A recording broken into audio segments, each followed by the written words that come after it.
Welcome to Meet the Author, where you can join in on insightful conversations with best-selling and award-winning indie published authors. Your hosts today are Rob and Joan, who themselves are indie published authors, book publicists, and paranormal investigators with Tampa Bay Spirits, based in Tampa Bay, Florida. Thanks for dropping by. And now, on with the show. Hi, I'm Rob. And I'm Joan. We're glad to have you here tonight. This is something new. We don't have a live audience, and to tell you the truth, guys, we miss you a lot. Mm-hmm. But since we're traveling, we had to pre-record this show, and it offered us a really great opportunity. We have an author with us tonight that we've wanted on the show for quite a long time, but since she is an Italian who is living in Finland, we could never get the times to meet up correctly. But tonight we'll be able to do that because we're pre-recording.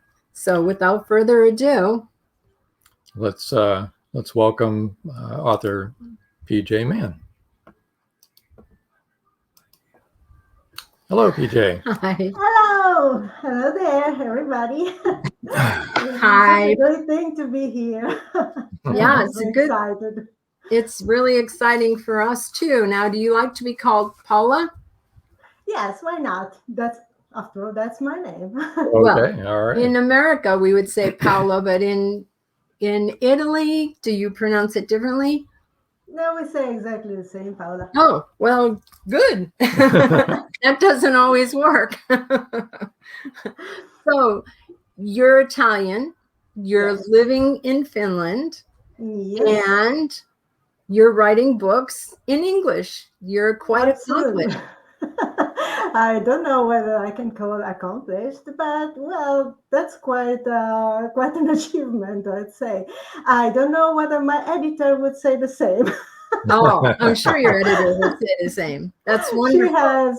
She has more than one nightmare, I presume. I hope not, but I'm afraid.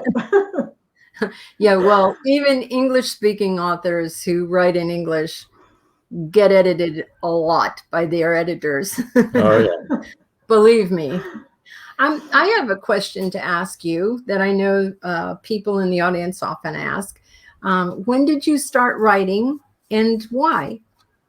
Oh, that's a very interesting question. I think I always had the idea to start writing. Writing just for fun or as a therapeutic way to declutter the stress or so. It's something that I always had. But let's say professionally professionally, because self-publishing is not considered something professional, at least not yet. So let's say I started in 2014 and my first book was published in October 2016. That's the reason why all my handle in Twitter and Instagram is 2016. That marks my publishing year. And I consider it very important and a very important, let's say, landmark for Yes. for my life, because it has been changing quite drastically. In the beginning, it was just with the first book, it was just, I put it on Amazon, it's going there. Well, God only knows how it goes. God only knows if I ever will buy it.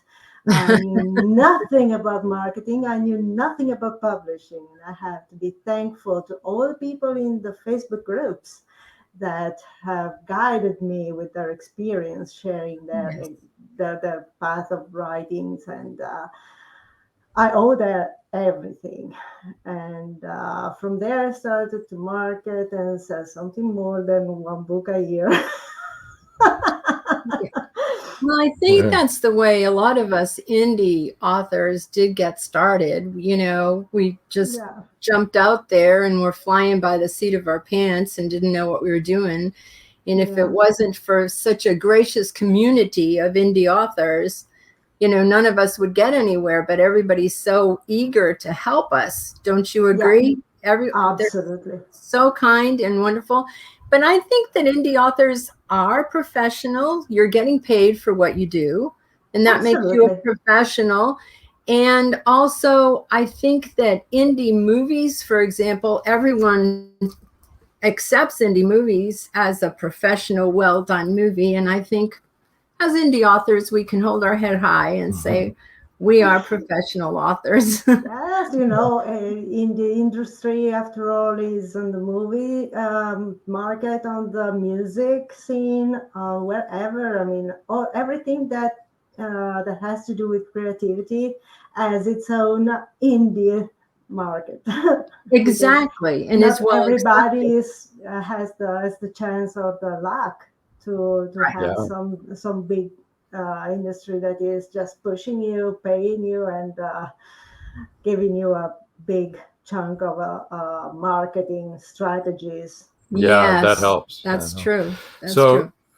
for those that don't haven't read your books or seen any of your books, what would you say? How would you describe your main or all of your My, genres that you write in? my main genre, let's say, is a thriller, but I wanted just to experience something more, and I tried with historical suspense, like Aquilite Noctua, and the paranormal suspense, like Thou Shall Never Tell.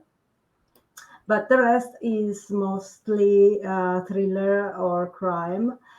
And now I have started a new series that is the mystery, the Commissario Scala mystery series, which is set in Rome, and it has as a main character this Italian detective, Commissario Detective Maurizio Scala, which is put to solve different crimes.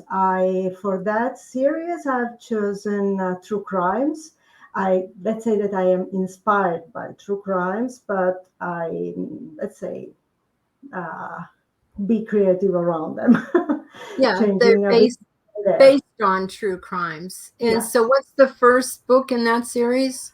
The first book is The Year of the Mantis, and Okay, it that's what I thought. was, yeah, It's this one. So yes, this one absolutely. has just come out. Yeah, it came out on 3 months ago, or something like that, Yep, if I recall pretty new. correctly. Yeah, And you just described exactly what that series is going to be about. And in yeah, this one, you said you deal in the paranormal. yes, exactly. This is based actually based on my travels in Africa, and is set in between Boston and the rainforest in Congo. So in the Democratic Republic of Congo. And there I have been set up sort of a mysterious tribe living in the deep of the forest, that had been recorded by centuries by anthropologists, but nobody ever returned. So one Ooh. young anthropologist decides to search more deep into the roots of this tribe, and suddenly he receives one email from one senior anthropologist that was supposedly disappeared 10 years before, still just searching for their tribes, giving hints uh, about how to find and where to find. Wow, that sounds cool. That sounds really good. So this young anthropologist is going deep into the Yes, jungle yes, to find this tribe that there's a lot of mystery around, yes. but nobody And knows what's happening because anyone that goes in has so never far not yet returns. returned. Exactly. That really Well, does sound let good. me ask you this. Will there be a sequel to that one? No, they won't. Okay, it's a It's standalone book. actually it's the end is quite clear that It's I the don't want end. to spoil No, No, don't. don't spoil it. everything. We'll just say the end is obviously the end. As long as Okay. everybody that Yes. reads it doesn't disappear. Oh, let's hope so. Let's hope that nobody is disappearing, That would be and bad. nobody, and so hopefully nobody tries to go to the Democratic Republic of Congo. Yeah, there you Because go. There you it's go. quite a violent place. I have been personally there, and well, it's not a place that I would recommend as a tourist. That had to be quite an Wow. experience. Yes, it was. We decided with my husband to go to see the mountain gorillas there Oh, until they are still alive, yes, because they are threatened to yes, be extinct. yes. So we need to see them at any cost, That's and wonderful. even at the cost of not returning, just like disappearing in the forest. Just like your anthropologist, yes. Yeah. So you went to the Congo to see the mountain gorillas before they are no longer with us, before they become extinct. Let's And hope they won't. how was that trip? Did you see a lot of gorillas? Did you see silverbacks? What did you? Yes, we did. Silverbacks are what we Americans call the male gorilla.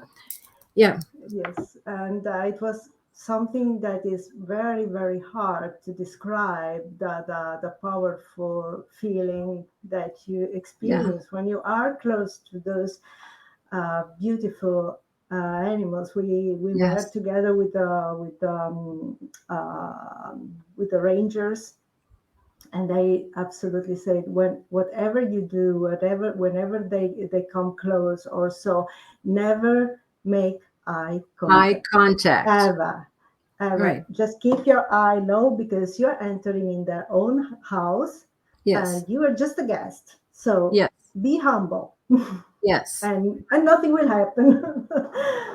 Any animal sees direct eye contact as a threat. Yes, it is. It's you saying I'm dominant over you. So that's why you don't make eye contact with an animal. Yeah. If you're smart. Well, yeah. So was that your favorite trip, or you say you've traveled a lot? Yeah. So where would be your favorite place? Well, it's hard to say. There are so many places I've been, but Africa steals your heart. That is something called Africa Blues, which means that once you are there and you come back, you have this feeling that you need to return. You can't stay far from it. When you are there, you might even say, oh, why did I come here? I mean, nothing works. It's sometimes that if you are sleeping in let's say occasional random places, of course, hygienic conditions are very, very basic. So you say, oh my goodness, I want to go home. I want to go home. But as soon as you are already back home at the airport, you say, oh my goodness, I need to go back. When is that we are going back again? Yeah, I just can't imagine how beautiful the continent is. And then all the animals that are just, we see in zoos, and they're roaming wild. It's wonderful. Also the people, they are so open and friendly. That's what I heard. Yeah. Except friendly. Except if you get into the some rebels, they are not so friendly. Yeah. So Thou Shalt Never Tell is based in the Congo, and you visited the Congo, so you know what you're writing about. Bring that back up again. Yeah. Go ahead. The cover, did you design it? Yes. Beautiful. And okay, so it looks like you're going into the Congo, right? And that looks like a priestess holding a scepter skull. with a skull on top. Wow. Yeah. Actually, that is the priestess that doesn't allow anybody. That's This the is the one reason that's saying, for people not coming back. Let's say. don't pass me. No further. Good. Cool. Well, then my next question was the year of the mantis, and that's based on the country that you're from, right? Yes, exactly. And So, Rome is a city that I know quite well. I live and I mean I have been born and I have lived at 175 kilometers from Rome. So going there, it was something quite regular after from my teenage up, because with the train doesn't take more than 3 hours. I mean, and it's just one day trip, and you leave the morning, you come back the evening, and it's just so fun. and this And inspector is based in Rome. yes, Your hero yeah, of your protagonist of this yes, series. just behind that is the St. Peter's Church on the background. Yes, very Let's nice. mention while we have the book cover up, your book giveaway. The first 5 people to email will win an ebook copy of The Year of the Mantis. Yes. Specify in your email that you watched Meet the Author podcast. Okay, and we'll get the email address up here. I didn't get that on the. Wait a minute. What? Okay, here, I'll put it up.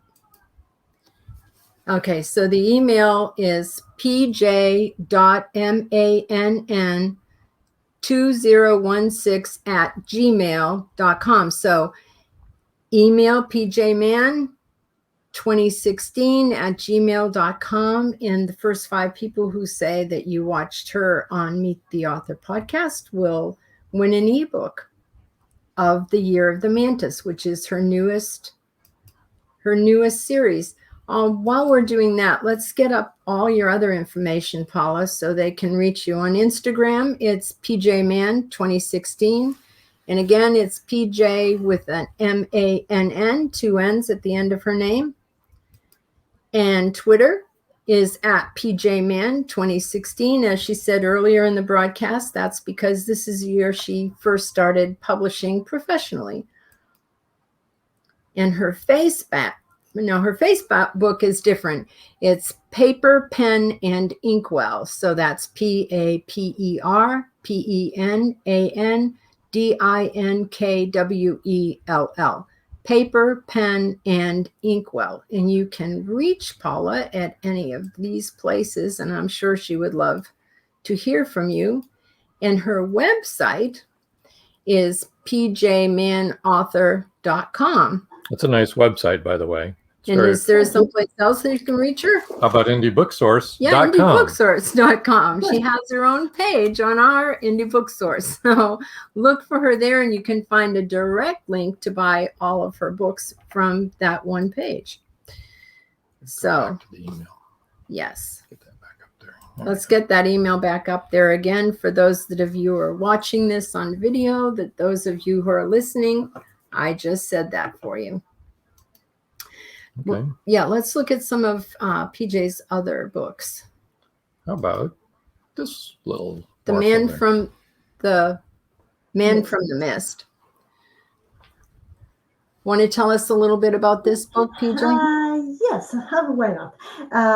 This it doesn't have a particular location, but you need to understand it's a very foggy place. It has open,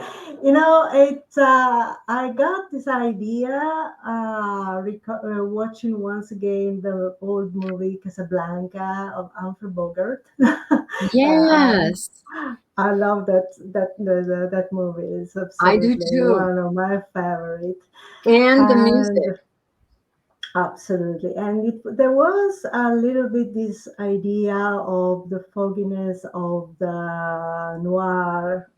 Yes. And I wanted just to do something similar, but, well, not exactly, but just giving the idea, the same noir The feeling. style. Yeah. And in fact, it's telling about one guy that feels a little bit shy, very, very insecure, working as an editor at a newspaper, almost invisible, just like the shadows in the mist. You just don't see anybody. But when the mist is, when you have fog, you just perceive shadows passing by.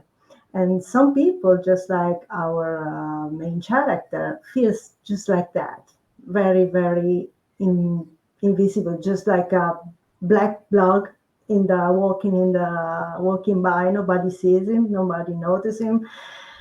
And well, he lives his life like that, knowing that nothing will ever change until everything change, until a girl come by and It does change things. yeah, generally does. And a series of murders which target the local criminality starts to shake the neighborhood. And nobody knows who can be, but some people start to spread the voice that he is the one who is killing those people. Okay, so So it's the man from the mist. People are being murdered. Criminals are being murdered. yes, Yes. and nobody knows who this strange Avenger is, but everybody strangely and for some reason start to think that our main character, our invisible character, is the Avenger, and Wow, Okay. that sounds really so good.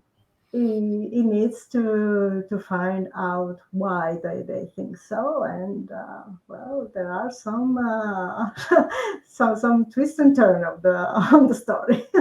So we need to read the story to find out why the man from the mist, why the main character, everyone thinks that he's the Avenger who's going around murdering all the criminals, but they're all the talk in the town is that this is the man that it is. And then that's what we need to find out, why they think that, and who is the person killing all the criminals.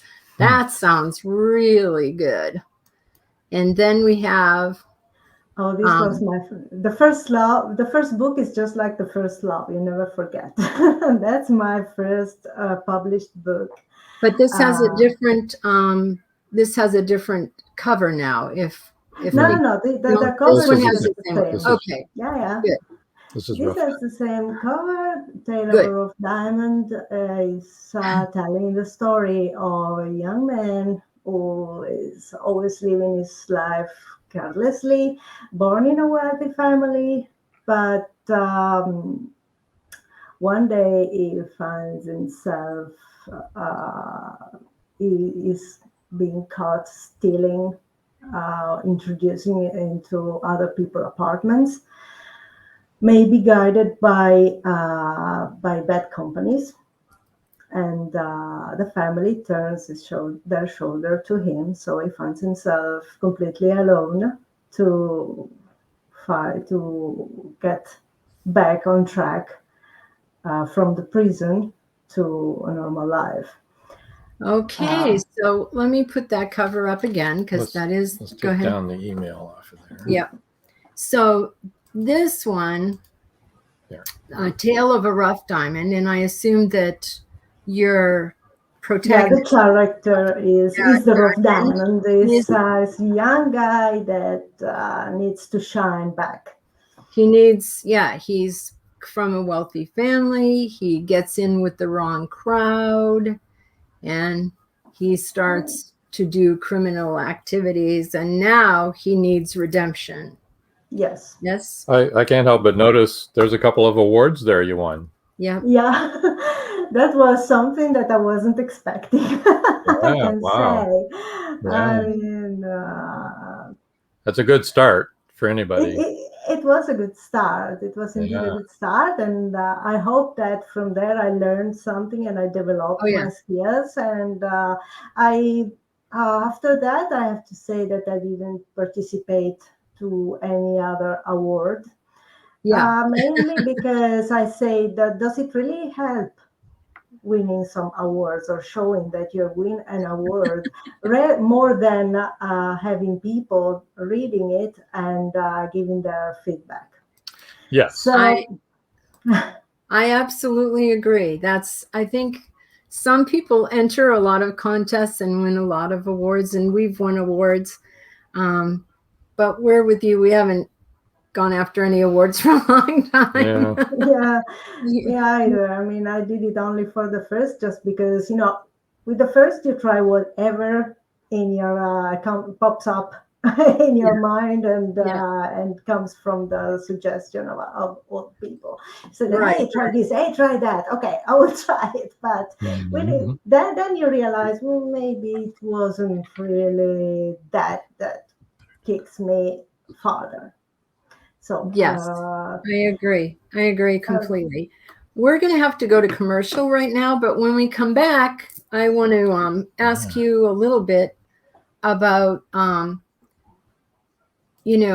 you write. If you rough out the whole thing, if you have an outline, if you do the end first, or we've had these discussions with almost every single author. The audience always wants to know. And we've found 3 different groups that people always fall into. So we'll keep you listening, listeners, to see where Paula falls in that. Oh, plus you've got about 5 more books to talk about. So I know. I love to talk about people. So stay tuned, and we'll be back in a moment.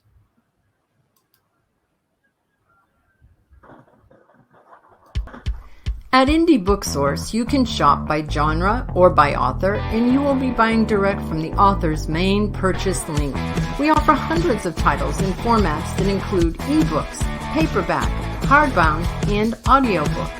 Support an indie author. Visit indiebooksource.com today. The Bipolar DM Show, a show about Dungeons and Dragons, indie writing, and living with a mental illness. Watch us live on Saturdays at 7 p.m. Eastern Standard Time on WLFE-DB.com, where we interview guest speakers, authors, and subject matter experts in the areas of mental health, living well, and role-playing games. We're proud supporters of Safe Space. For more information, be sure to visit WLFE-DB.com. Watch us live on Strim TV, Variety Unlimited channel.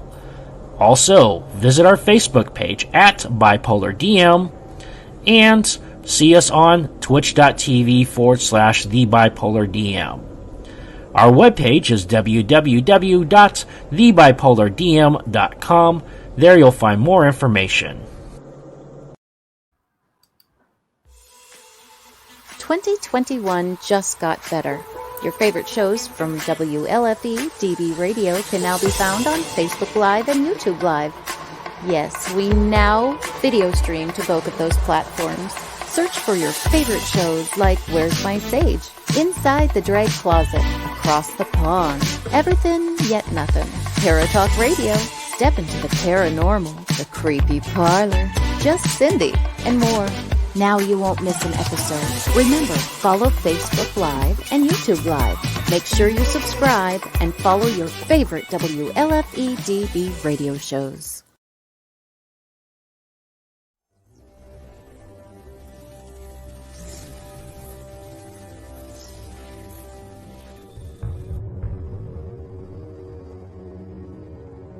This award-winning thriller has it all. Murder, political intrigue, mob revenge, and a bit of romance. Not to mention strong female and male characters with a storyline that could be tomorrow's headline news. Now for a quick peek into our story. To help solving a nationwide plot involving the assassination of several U.S. senators, the O'Rourke team is called in. To complicate matters, they now have to work against the clock to rescue one of their own. You see, the mob didn't take too kindly to the O'Rourke team's involvement last spring. It seems to have led to the indictment of their boss. Will they succeed?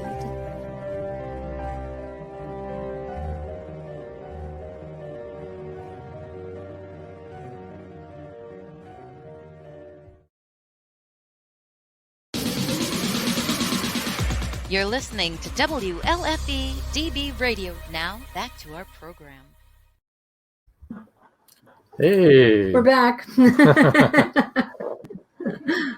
right. We just finished talking about Rough Diamond. And before we get into your next books, the question I wanted to ask is, how do you write? Do you have an outline? Do you write the end first? How do you do it? I am a hybrid, but mostly a pantser. I just write as I go, and sometimes I try. I mean, let's say I start with an outline, but then I change it since chapter 1 is already changed. Yes.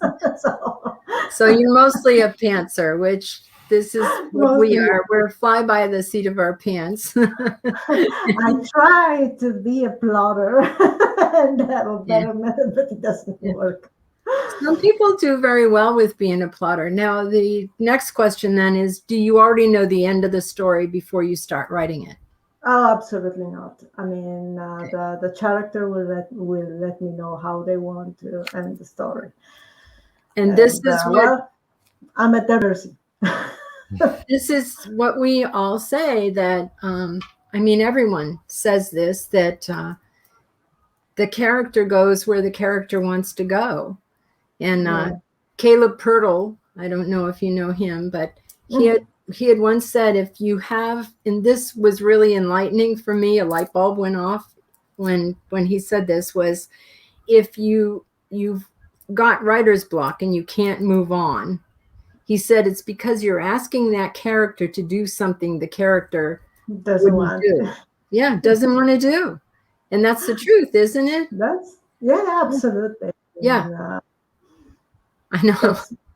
It's absolutely like that. I mean, that's why I don't ask anything. Right? I just let them go. Let them do their thing. It's funny too, because I'm sure that people who don't write think that sounds a little crazy, but it's what happens. There's no doubt about it.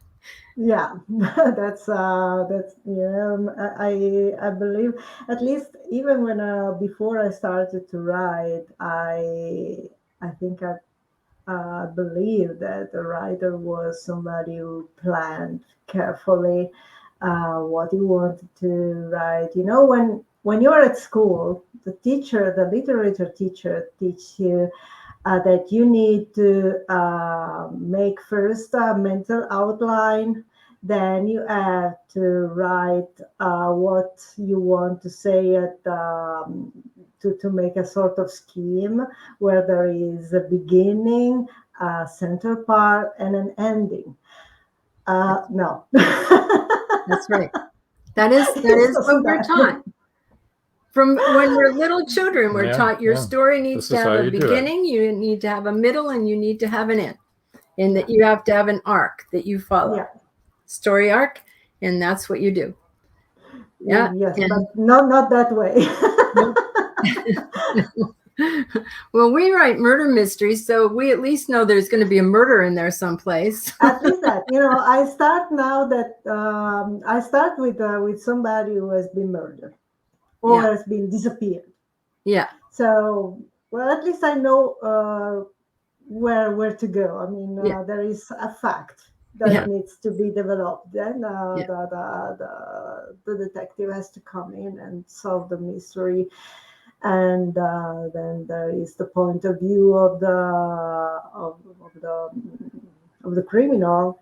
Why did he do that, and how will he feel? What will be his feelings about the going on of the investigation, or how will he get out of it, or should he even turn himself in, or just no, I will never turn myself in. Those people deserve to die, and that's it. Just finding out what the criminal is thinking, what his perspective is. Yeah. It's interesting to us that a number of our authors have said that the whole story came to them in a dream. I've never had a story come to me in a dream. No. The best, let's say that the best inspiration come at night. but maybe not in a dream, but at night, waking up like, oh my goodness, that's a good idea.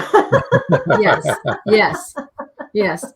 But never I think that I do, especially I think if you're trying to figure out what you're going to do next, and you go to bed and you sleep, and your brain is working on it while you're sleeping, and then you do wake up and you think, this would work. I can do this.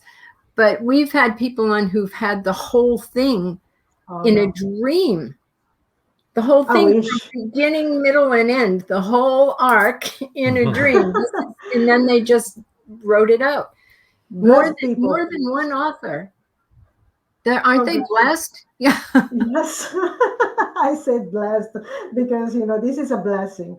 Having already, you just wake up and you have the full story. You have the full story. At least you just have to write the plot because it's there. That's it. Yeah. Then you're just going on.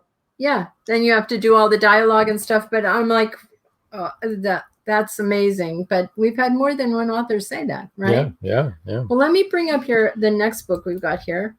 Not necessarily in the order that these were written, people, but here's The Ghost of Morgan Street. You want to tell us a little bit about Morgan Street, where it is? And well, it doesn't really exist. or maybe I know that there should be in New York Morgan Street, but I do seriously doubt that is a degraded place as where all the homeless find themselves. So it's just it has nothing to do with real places. It's just why Morgan Street? Because I was with my husband, say, okay, how do I call this book? Okay, there are the ghosts, because it's a story about being homeless, which means almost being a ghost. I mean, for the society, being a drug addict or living on the streets for whatever reason, an alcoholist or whatever, having lost everything just for bad luck. Sometimes, comes the recession, you lose the job, you hope that things will straight up, so you just try to keep going, then things don't turn up the way you thought. You start drinking, you lose the wife, you lose the friends, you lose the family, and you get into depression, and nothing can keep you up. This idea came to me talking to a gentleman on a park. He was a homeless and he was an alcoholic.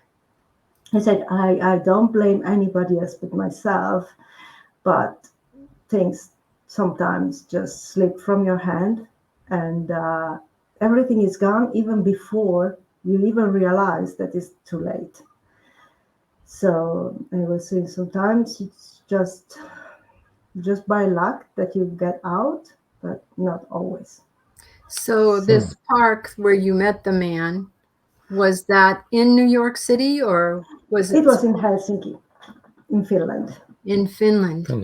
But I thought that since I write in English, and the homeless problem is very common problem all over the world. Absolutely. And the reason why people are homeless are many, but they all resemble each other. You're right. That's true. That's very true. So they are ghosts. Yeah. They are ghosts to like everyone. you said, they have no life anymore. Society doesn't see them. Yep. Yep. That's true. That's very good. That's a really deep book, Paula. And that sounds really good. There is also a more little bit darker story of someone who's trying to eliminate them systematically. Yeah. So we have to get that in there. People eliminate our main character is one guy who has been on the streets since he was 17-year-old, and he lives with all the others in Morgan Street, and we'll decide to find out who is killing them all systematically and why. And let's try to stop that person. Yeah. The title caught my eye because here in the United States, like you probably heard at the beginning of the show, we are paranormal investigators here in Tampa Bay. And there's a documentary called The Ghosts of Morgantown. Mm-hmm. Oh my God, I didn't know that. And it's a documentary. It's not a fictional. It's investigators going in investigating all these paranormal happenings in Morgantown. They're which like is, concentrated in one town. Yeah. yeah, in Louisiana. Yep. Well, I have been living all my life with ghosts or real ghosts. I mean, dead people. Have you? Have you? Oh yeah.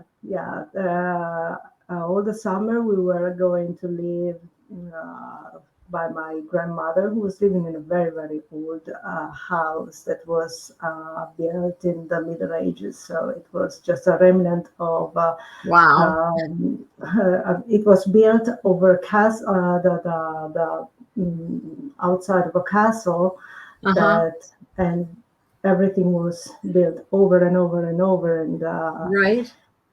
at nighttime, well, sometimes you could hear the people walking, see shadows at the windows, or just feeling somebody just behind you. Yeah. Awesome. That's cool.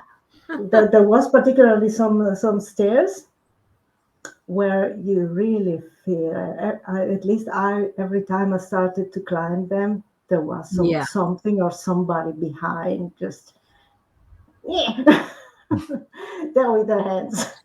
Believe it or not, we had a house like that. We lived in a house, and I won't say where it is.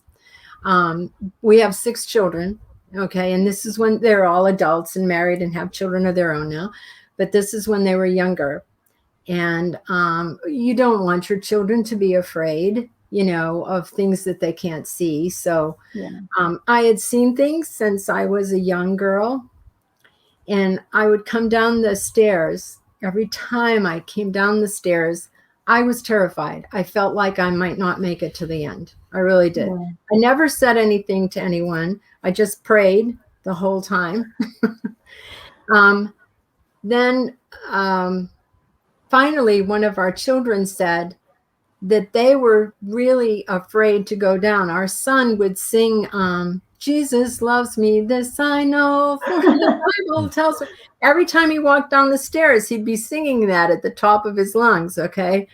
And the reason was he felt the same thing, like somebody was going to push him or grab him or kill him, or every single one of us. Rob felt it, every single one of the children. Isn't that crazy?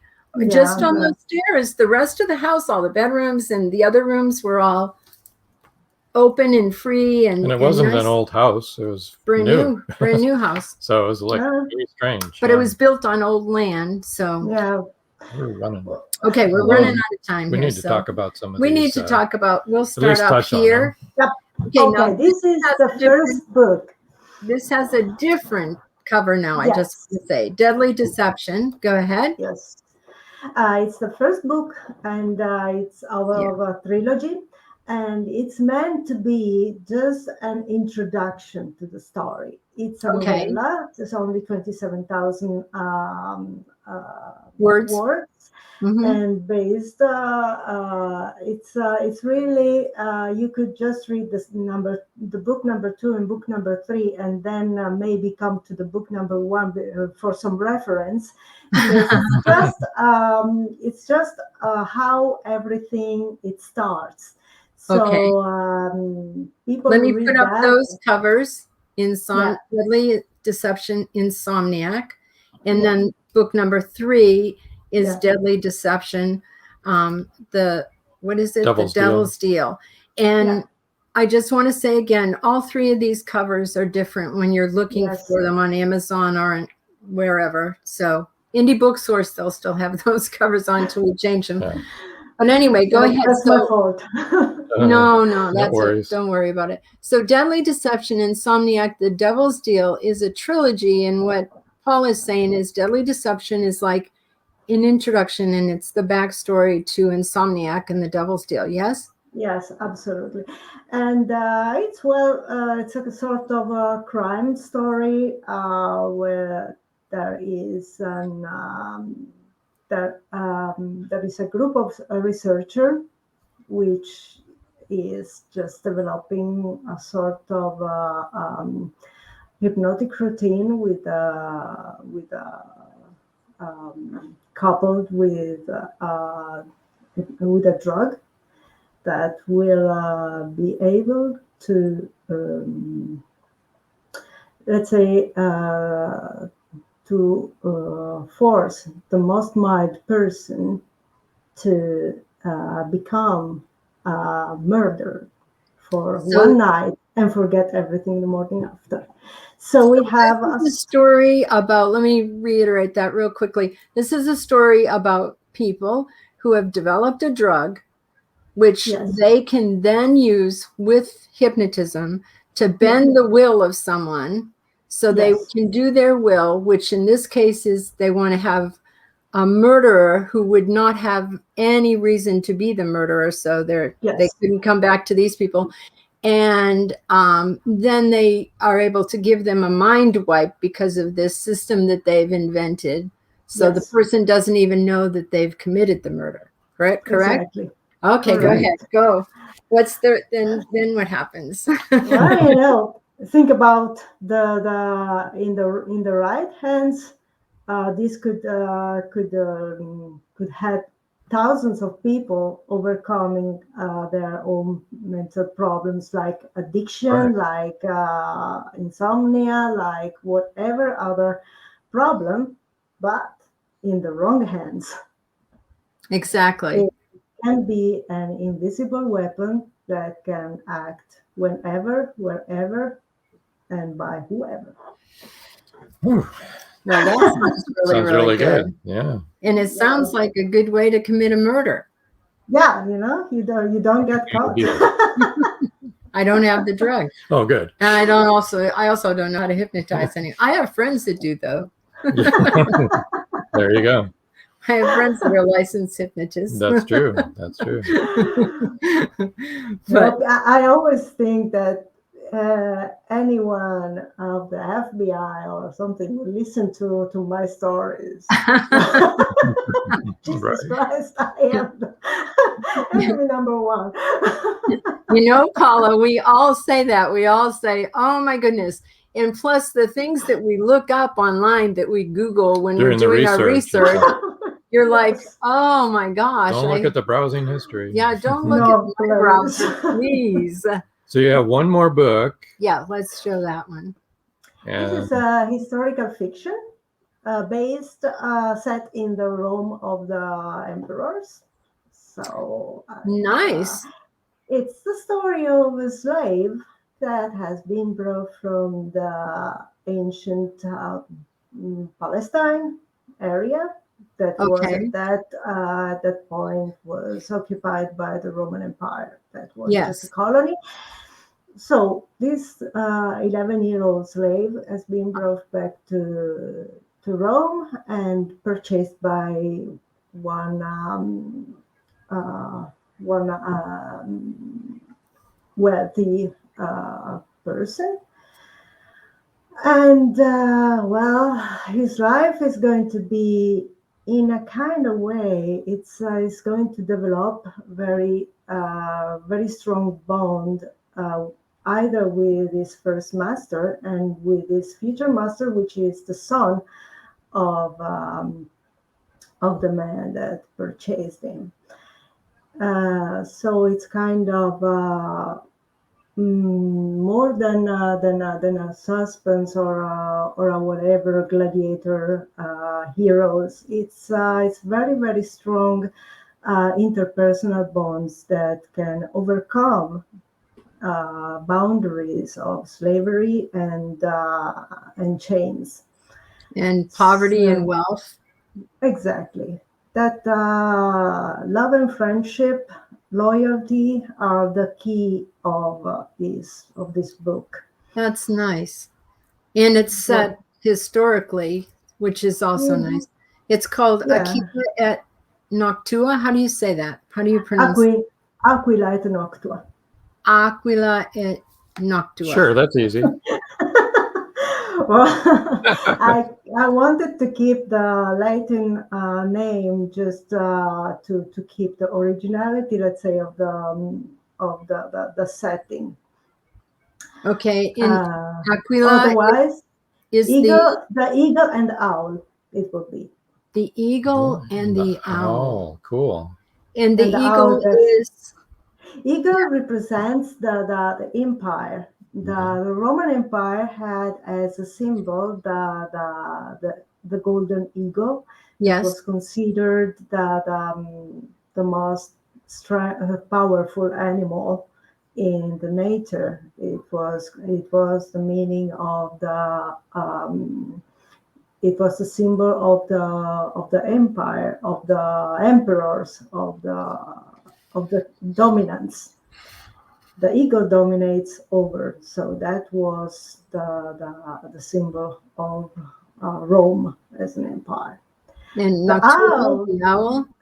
The owl represents the wisdom brought and the chaos brought by the young slave. The owl is exactly like the eagle is a predator, and wherever it comes, is bring very silent chaos for the victim. But it's also a very powerful symbol of wisdom. Yes. So the young slave brings wisdom towards the family and towards the story. It's a kind of bond keeper. Yeah, that's beautiful. That's beautiful. That sounds really Yep. really That good. the all-powerful eagle can learn from the humble, wise owl. Yeah. Who was just a little boy. Yes. When he was first brought over, right? Enslaved. Yes. Yeah, that sounds like a really good story. All of them do. Yeah, that's really been wonderful having you as a guest. This has been It was my pleasure, really. I can't believe almost an hour's gone by. I know. My goodness. Amazing. Yeah. Time flies when you're having fun. There you go. It does. There Time you go. does fly That when is you're true. having fun.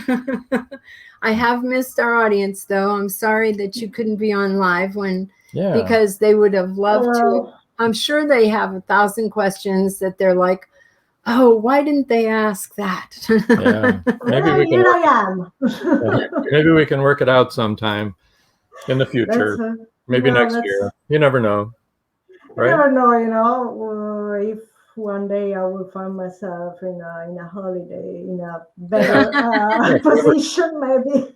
If you ever have a Wednesday night off, let us know in the future, and we'll.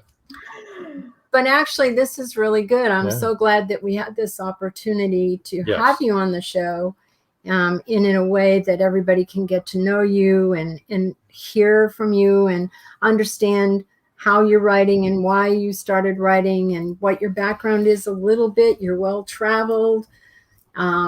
It's fun to learn all those things, and it's good to hear about all of your books. Yes, indeed. Yeah.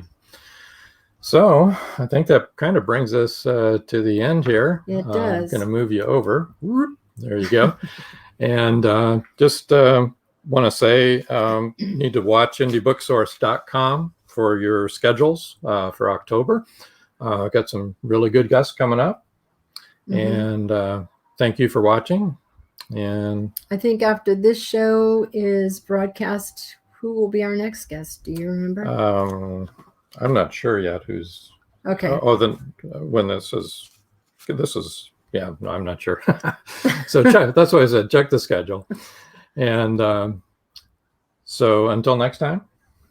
That's all, folks.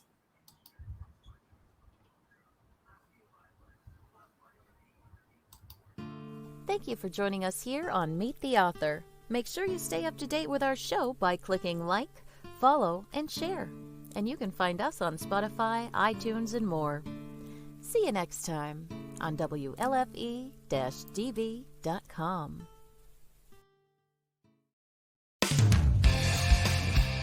You've been listening to WLFE-DB.com, where our shows are your shows.